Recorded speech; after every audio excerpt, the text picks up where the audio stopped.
Welcome to Footsteps Behind You, where the unknown lurks just beyond your reach. Have you ever checked into a hotel and felt wrong? Like the walls were watching you, or something was lurking in the air? Hotels may seem innocent, but some hold dark secrets, twisted stories buried beneath layers of time. Tonight, in the dark secrets lurking in creepy hotels, we're diving into the chilling tales of three unsuspecting souls who walked into these haunted places, unaware they were stepping into a nightmare. But before we begin, most viewers make the mistake of leaving without subscribing. Don't be one of them. Hit that subscribe button now, because the horrors we're about to uncover will leave you questioning everything. Where are you watching from, and what time is it there? Let me know in the comments below, because the nightmare is just getting started. This is the story of a hotel that doesn't just shelter its guests, it traps them. Long after they've checked out, it keeps them. In ways they can't see. In ways they can't escape. From the moment I stepped into the hotel, it felt wrong. You know that feeling when you walk into a room, and you can't quite put your finger on it, but something just doesn't fit? That was this hotel. The lobby was dim, lit only by a few flickering lights that cast long shadows across the cracked floor tiles.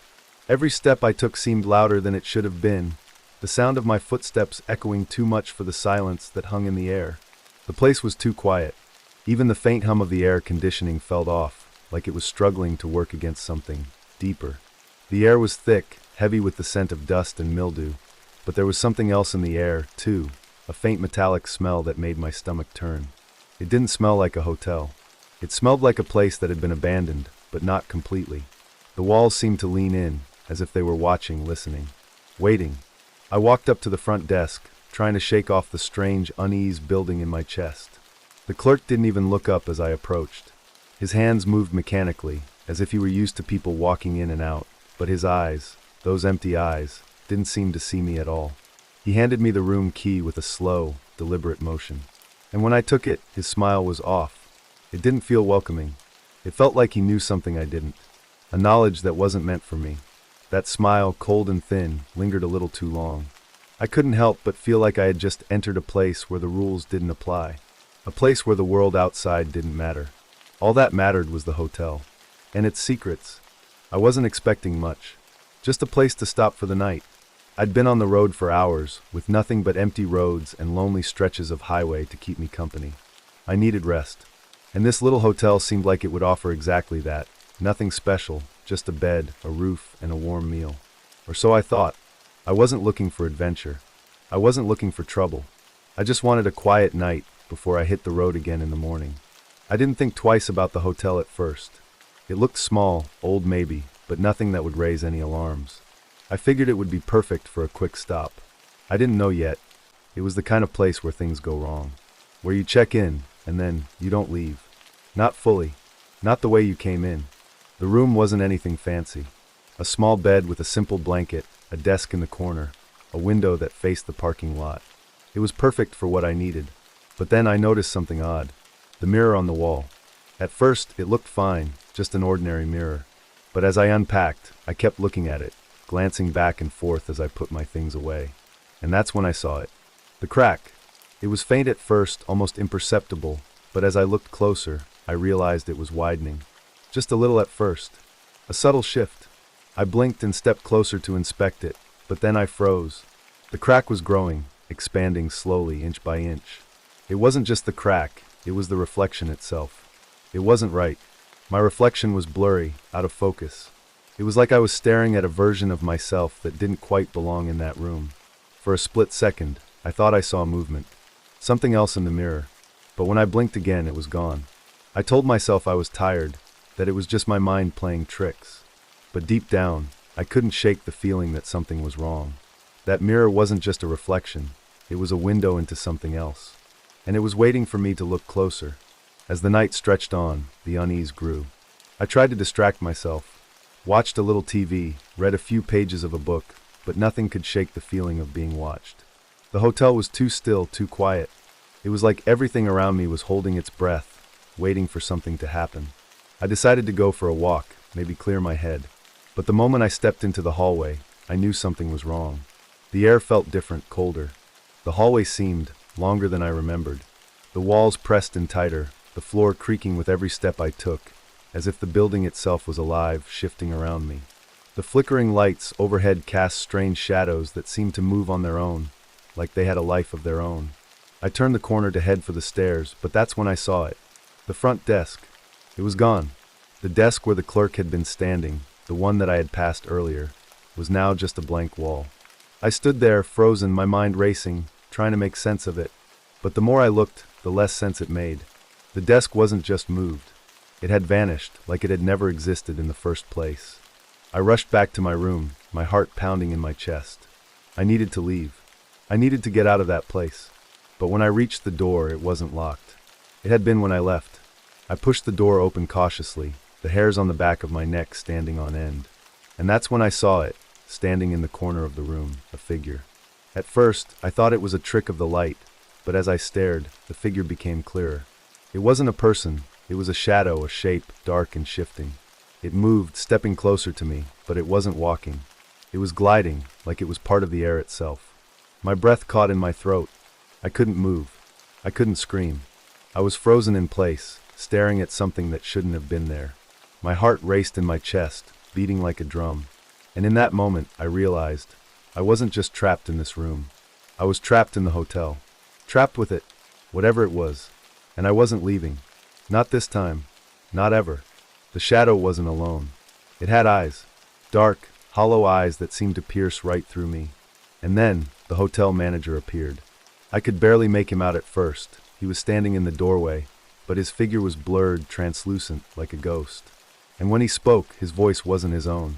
It was deep, echoing, like it was coming from the walls themselves. "You were never meant to leave," he said. "No one leaves this hotel." My stomach dropped. I tried to back away, but I couldn't. I was paralyzed, my body refusing to move. And then he told me the truth. "You're not a guest. You're just another soul that's been trapped. Just like the others." The hotel wasn't a place to stay. It was a place to be kept. And there was no escape. I was never going to leave. I don't remember much after that. I woke up the next morning. At least, I think it was morning. It felt different, unreal. My head was spinning. I was sitting at the edge of the bed, and when I stood up, I walked toward the door, thinking maybe I had just dreamed it all. But as I stepped into the hallway, I saw something that made my blood run cold. The clerk was there, standing at the front desk. He gave me that same cold smile from before. And then, I saw the guest list sitting on the counter. My name, written in bold, as if it were already reserved for the next time. The next time I came back. Because I would come back. And I knew it. I was part of this place now. The hotel had claimed me. And it wasn't letting go. The lobby was dimly lit, with flickering lights casting long, jagged shadows on the walls, stretching like dark hands reaching out to pull you in. The air felt thick, damp, as if the place hadn't seen the sun in years. There was a musty, dusty smell that clung to everything, the carpets, the old wooden furniture, the very walls. And the silence, it was suffocating. There were no voices, no chatter of guests or staff, just the faint, distant hum of a broken air conditioner, struggling to push cold air through the ancient vents. It was almost as if the building was holding its breath, waiting for something, or someone. And then a door creaked open in the distance, breaking the stillness. The sound was sharp, loud in the quiet, like the snap of a twig underfoot. And just like that, the silence returned, even heavier than before. It was the kind of silence that makes your skin crawl, that makes your body tense, like something, or someone was lurking just out of sight, watching you, waiting for the right moment to reveal itself. I had just arrived at this remote hotel, exhausted from a long, grueling journey. The kind of trip where your bones ache, your eyelids droop, and all you want is to check into your room and sleep for hours. I thought this place would offer the rest I desperately needed. But the moment I stepped through the doors, something felt off. The receptionist barely glanced up from behind the counter, their face a mask of indifference, their eyes hollow, as if they'd seen too many souls pass through without care. They handed me a room key, cold and metallic, and I felt a strange shiver run down my spine. At the time, I thought nothing of it. I was tired, I just wanted to rest. But looking back now, I should have left. I took the room key and made my way to the elevator, unaware that this would be the last normal night of my life. That night, the hotel would change me, and I would never be the same again. As I turned the doorknob to my room, The door creaked open, revealing a space that, at first glance, seemed perfectly fine. The bed was neatly made, the curtains drawn just enough to let a sliver of moonlight in. But then I noticed something. Strange marks on the floor. Dark streaks as if something, or someone, had been dragged across the room. I dismissed it as old furniture being moved around, but the hairs on the back of my neck stood up, a feeling of unease crawling over me like a cold wind. I set my things down, trying to shake off the nagging feeling that something wasn't right. But then, the TV flickered on by itself, the screen glowing with static, buzzing in the quiet of the room. I tried to turn it off, but the remote wouldn't work. My phone battery was draining faster than it should have, and then, the whispers began. Soft at first, like someone murmuring in the background. I ignored it, thinking it was the wind, or maybe the walls creaking, but then they grew louder, clearer. A voice, my name. Come closer. I rushed to my things, grabbed my bag, and bolted for the door. But it wouldn't open. The lock was stuck, or jammed, or maybe it just didn't want to let me go. Panic surged through me as I yanked at the handle, desperately trying to break free, but the door held firm. I turned to the windows, those too wouldn't open. The room felt like it was closing in on me, the walls pressing tighter, suffocating me. And that's when I saw it. In the corner of the room, standing just at the edge of the shadows, a figure. It wasn't human, not entirely. Its shape was twisted, like something that had never been meant to walk the earth. Its eyes black, empty holes. Its form barely held together, shifting, as though it didn't belong in this world. My breath caught in my throat.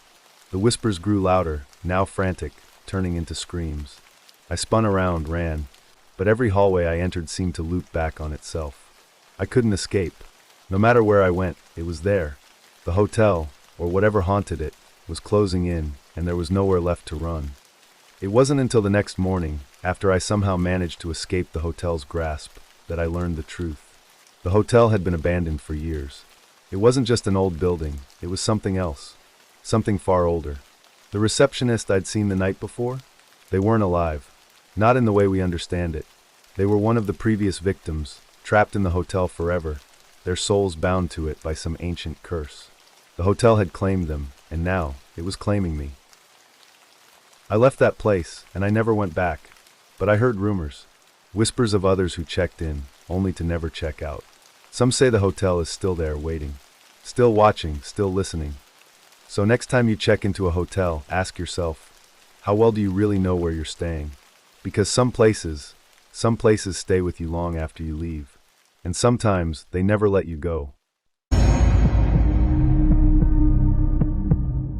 The hotel had the kind of age to it that you could feel in your bones. It wasn't just old, it was ancient, like it had been here long before anyone could remember. The lobby was dim, the kind of dim where shadows seemed to stretch and distort, as if they were alive. The smell of dust, old wood, and something faintly metallic lingered in the air, like the walls themselves had been holding onto their secrets for years. The lights flickered, casting jagged shadows across the cracked tiles that lined the floor. Every footstep echoed a little too loud, and the silence that followed was thick, unnatural. It pressed against my chest, like the walls were closing in on me. I tried to ignore the feeling, telling myself it was just the exhaustion from my long drive, but even as I checked in, I could feel it, the oppressive atmosphere that clung to the place. The receptionist barely looked up from behind the desk when she handed me my key. Her hands were pale, too pale, and her smile didn't quite reach her eyes. I felt my throat tighten, but I nodded and took the key anyway. The hallway ahead seemed endless, each step forward only pulling me deeper into something I couldn't quite understand. I had been on the road for hours, my body aching from the drive, my mind too tired to focus on anything other than the thought of a warm bed.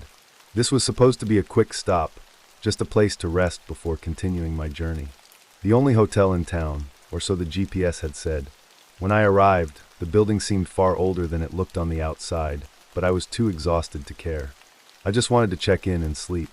The receptionist behind the desk didn't greet me. No smile, no words, just a faint glance as she handed me the room key. Her fingers brushed mine, cold and clammy. I should have noticed the discomfort that prickled at the back of my neck, but I was too tired. She motioned toward the hallway, her hand flicking dismissively as though I were a nuisance. I nodded and made my way down the dim corridor, the sound of my shoes echoing in the silence. As I walked down the hallway, I couldn't help but notice the photographs lining the walls. They were all the same. A woman dressed in an old-fashioned gown, her face pale, her eyes hollow. It was the kind of gaze that felt as though it was following me, no matter which direction I turned. I tried to shake it off, convincing myself it was just the dim lighting playing tricks on me. But as I continued down the hall, I swore I saw her eyes move just a fraction to meet mine. I stopped for a moment, staring at the picture, wondering if I was imagining it. I forced myself to keep walking, each step making the hairs on the back of my neck stand up. When I reached the door to my room, it was already ajar. It creaked open just enough to make me pause. I peered inside, half expecting to see a staff member or someone in the room preparing it for the night. But no one was there. The room was empty, and the door, it had opened by itself. I turned around to find the bellboy standing behind me, his expression unreadable. "Must have been the wind," he said, his voice flat and emotionless. But the wind wasn't blowing. The air was still. The door had opened on its own, and something about it didn't feel right. Later that night, I finally managed to fall into a fitful sleep. The bed wasn't comfortable, and the air felt too thick, like it was pressing in from all sides. I woke suddenly, my eyes snapping open in the darkness. I wasn't sure what had disturbed me at first. Maybe it was a sound, or the coldness that suddenly seemed to seep into the room. But then I heard it, a soft thud, followed by another. And then the unmistakable sound of footsteps, slow and deliberate, just outside my door. At first, I told myself it was just the old building settling, maybe the pipes or the wind creeping through the cracks. But these footsteps, they were too deliberate, too distinct to be the wind. They were pacing back and forth, as if someone was waiting. My heart began to race, and I pulled the covers tighter around me, trying to ignore the pounding in my chest. The footsteps stopped for a moment, but the silence was even worse. My mind began to race. Was it the bellboy? Had he come back to check on me? No, it didn't make sense. It wasn't the bellboy's footsteps. These were too heavy, too rhythmic. Then I heard it, soft whispers like distant voices, murmuring just outside my door. I couldn't make out the words, but it was clear, someone or something was out there. And whatever it wasn't human. I couldn't take it anymore. My heart was pounding so loudly, it felt like it might burst from my chest. The footsteps had stopped, but the whispers, those damn whispers, were growing louder, circling around me, tugging at my sanity. My mind screamed at me to stay in the room, to lock the door, to pretend this was all just a nightmare. But I couldn't. Something inside me demanded I find out what was happening. I grabbed the handle of the door, my hand trembling as I turned it. It creaked open, the sound louder than I expected, and I stepped into the hallway. The darkness stretched before me like a never-ending void, but there, at the far end, I saw her. The woman from the photos. She stood perfectly still, staring at me. Her pale face was expressionless, but her eyes, were wide open, unblinking, and locked on me. My breath caught in my throat, and I froze. She wasn't supposed to be here. No one was supposed to be here. The hallway had been empty when I arrived. But there she was, at the end of the hall, as if she'd been waiting for me. I couldn't move. I couldn't breathe. And then the lights above me flickered, buzzing and cracking before going completely dark. The silence that followed was deafening, more suffocating than any noise. I reached out, but my shaking hand, stayed frozen in midair. When the lights flickered back on, she was gone. I don't know how I got out of the hallway, or how I even managed to move at all. My legs felt like they were made of stone, my mind still racing, trying to process what had just happened. All I knew was that I had to get out of there, fast. I didn't care about my things, about anything. I just needed to leave. I stumbled down the hallway, barely able to keep my balance as my feet carried me toward the stairs. The building felt even older now, the walls closing in on me with each step. Every creak of the floorboards beneath my feet felt like an echo from the past, reminding me of the woman, of her cold, unblinking stare. When I reached the front door, I shoved it open without a second thought, and the cold night air hit me like a slap to the face. I stood there for a moment, gasping, trying to catch my breath, but my body was trembling uncontrollably. The silence outside was a cruel contrast to the tension that still gripped me. But as I looked back at the hotel, at the place I had just escaped, I saw her again. She was in the window, standing in the same place I had seen her before. Her face was pressed against the glass, her eyes locked onto mine, unblinking, unyielding. And in that moment, I realized something far worse than my fear. I wasn't the first. I wouldn't be the last. I left that town as fast as I could, my heart still racing, my mind unable to shake the image of her face, pressed against the glass. I never looked back, couldn't bring myself to. But I can't help but wonder, is the hotel still standing, waiting for its next guest? Waiting for someone else to stumble in, unaware of what's lurking inside? And what if you're the next one who passes through? What if the hotel's still there, the woman's still watching, waiting for the next soul to wander in? You might not even notice at first, the flickering lights, the hollow whispers, the coldness that follows you through the halls. But when you do notice, it might already be too late. Have you ever stayed in a place that just didn't feel right? A hotel, maybe, where something was watching you, waiting for you to slip up. If you've had an experience like that, I'd love to hear about it. Drop your story in the comments, if you dare. And if you want to hear more spine-chilling tales, make sure to subscribe and hit the bell icon. You never know what might be waiting around the corner. Until next time, stay safe, or at least try to.